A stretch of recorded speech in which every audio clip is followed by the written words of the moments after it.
Baiklah, bismillahirrahmanirrahim. Assalamualaikum warahmatullahi wabarakatuh. Jadi pada hari ini saya akan melakukan pembentangan berkaitan dengan ulasan kritis bagi mata pelajaran pengucapan awam PAWK 3013. Jadi terlebih dahulu saya mengucapkan ribuan terima kasih kepada Puan Zawiyah kerana sudi untuk mendengar saya punya pembentangan pada hari ini. Jadi terlebih dahulu saya memperkenalkan diri saya.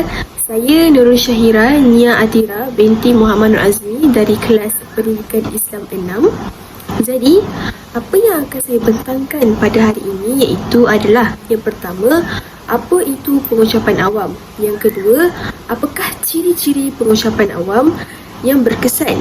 Yang ketiga iaitu kekuatan pidato yang telah saya ulas dari video yang diberikan. Kemudian apakah kelemahan yang terdapat dalam pidato tersebut. Jadi terlebih dahulu, lebih baiklah kita mengenali apakah isi ataupun tajuk pidato yang telah diberikan, iaitu berkaitan dengan nilai-nilai murni dan perpaduan teras kesejahteraan dan kemakmuran negara yang disampaikan oleh Cik Anis Hazirah binti Zakaria yang berasal daripada Terengganu. Jadi ini adalah merupakan pidato kemerdekaan peringkat kebangsaan yang telah disampaikan dengan sangat berjaya, dan bagi saya ia tiada cacat celah kerana setiap isi yang disampaikan merupakan dapat disemat dalam diri saya dan dapat saya ingat setiap isi-isi yang telah disampaikan. Jadi terlebih dahulu biarlah saya terangkan apakah itu pengucapan awam. Jadi pengucapan awam adalah merupakan satu proses komunikasi yang menghubungkan penceramah atau pengucap dengan hadirin ataupun pendengar untuk tujuan memberitahu, mempengaruhi, memujuk atau memenuhi tuntutan sesuatu majlis.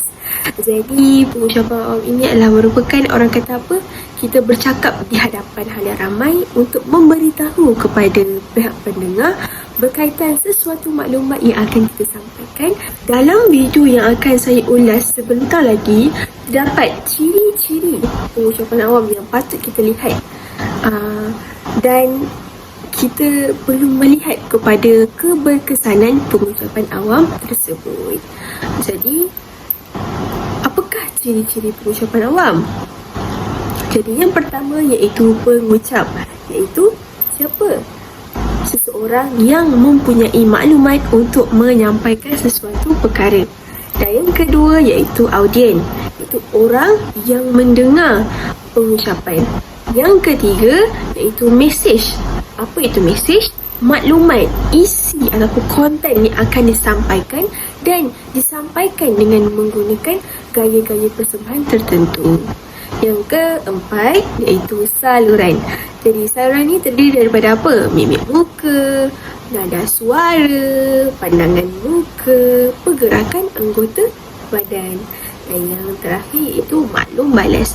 Jadi proses mengucap atau proses si speaker ni, pengucap, menerima maklum balas daripada audien berkenaan dengan pengucapan awam yang disampaikan. Seperti mereka melakukan soal jawab di akhir segmen pengucapan awam. Jadi kita lihat kepada kekuatan pidato yang ada dalam video pidato yang diberikan tersebut. Jadi yang pertama iaitu mimik muka. Jika anda lihat di gambar yang telah saya kepilkan, pengucap menggunakan reaksi muka yang sangat keras yang menekankan berkaitan tentang rusuhan yang berlaku di Malaysia. Dan waktu itu ada rusuhan yang berlaku di Malaysia. Jadi mimik muka yang disampaikan tu telah menjelaskan bahawa sesuatu perkara seperti simpati, gembira, persetujuan dan sebagainya, ketika anggota badan tak dapat memberikan maklumat tambahan tentang apa yang hendak disampaikan. Jadi daripada mimik muka ni, audiens dapat melihat bahawa ketika itu tersangatlah kritikal keadaan Malaysia pada waktu tu, sehingga pengucap menceritakan bahawa ia perlu dielakkan supaya tidak berlaku lagi, sehingga kemerdekaan di negara kita hilang kembali. Begitu. Jadi jelaslah, bibit muka ni memang sangat penting untuk seseorang pengucap ni menyampaikan sesuatu perkara apabila anggota badan tidak mampu untuk menyampaikan perkara tersebut. Seterusnya, kita lihat kepada penggunaan bahasa. Jadi, sepanjang pidato yang berdurasi 15 minit tersebut, pengucap menggunakan bahasa yang tepat dan mudah difahami sepanjang pengucapan berlangsung. Jadi, macam yang kita tahu bahawa pengucapan bahasa ni, maafkan saya, seperti yang kita ketahui, penggunaan bahasa berfungsi untuk menyampaikan maklumat, bertukar pandangan, berkomunikasi, dan ia adalah merupakan faktor yang sangat penting. Jadi, penggunaan bahasa yang tepat ataupun penggunaan bahasa yang mudah untuk audiens faham dapatlah pengucap ni menyampaikan perkara tersebut dengan lebih mudah, dan pendengar ataupun audiens dapat menerima maklumat tersebut dengan secara natural, secara mudah, dan dapat disematkan diri supaya pada akhir nanti pendengar dapat mengingat setiap perkataan ataupun pengucapan yang disampaikan oleh seseorang. Seterusnya iaitu bahan bantu. Apa bahan bantu dia? Sepanjang video tersebut, saya melihat pengucap ni menggunakan bahan bantu sepanjang proses bagi menerangkan pengucapan beliau, iaitu ada PowerPoint, ada video, dan skrin yang diberikan sangat besar dan memudahkan untuk pihak audiens seperti saya untuk melihat sendiri apakah isi-isi penting yang akan disampaikan. Seperti yang saya kepilkan di gambar, iaitu kisah mencari semula nilai murni dan perpaduan untuk disumbangkan kepada negara. Jadi ini adalah merupakan antara isi-isi yang disampaikan oleh pengucap tersebut. Jadi perkara ini membantu audiens untuk lebih rasa dekat dan lebih lebih mudah untuk ketahui apakah konten ataupun maklumat yang akan disampaikan dalam ucapan awam tersebut. Jadi walau bagaimanapun, pada pendapat saya juga terdapat kelemahan yang saya lihat, walaupun sikit, tapi saya rasa ia penting bagi saya juga untuk mengimprovekan diri saya dalam pengucapan awam, untuk memperbaiki diri saya. Jadi yang pertama saya lihat iaitu tiada membuat jeda ataupun gap antara isi-isi ekoran. Saya lihat dia sangat bekerja akan masa yang ditetapkan. Jadi kerana apa? Isi yang disampaikan terlalu banyak.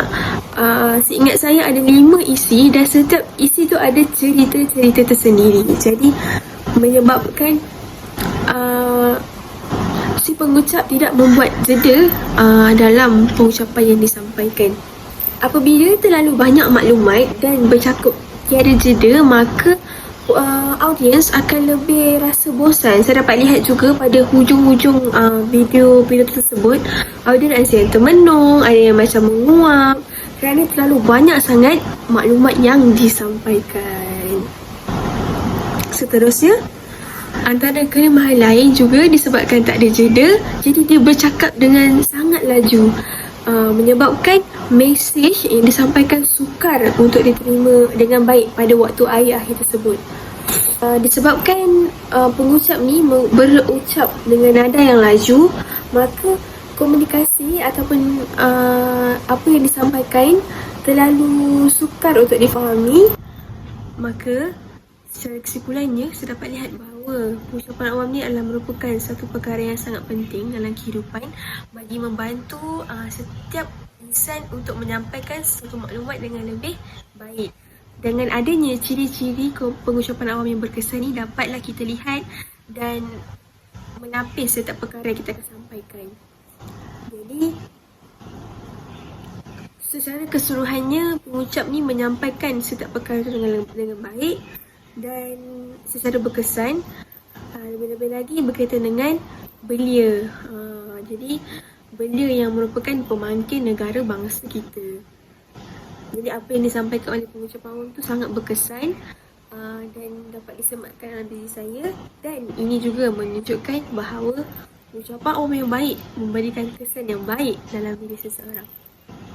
Jadi terdapat berbagai perkara lah yang dia dapat pelajari, dan saya dapat pelajari juga bahawa ciri-ciri pengucapan awam ni berlihat kepada mesej yang disampaikan, apakah ia baik ataupun tidak. Jadi itu saja daripada saya.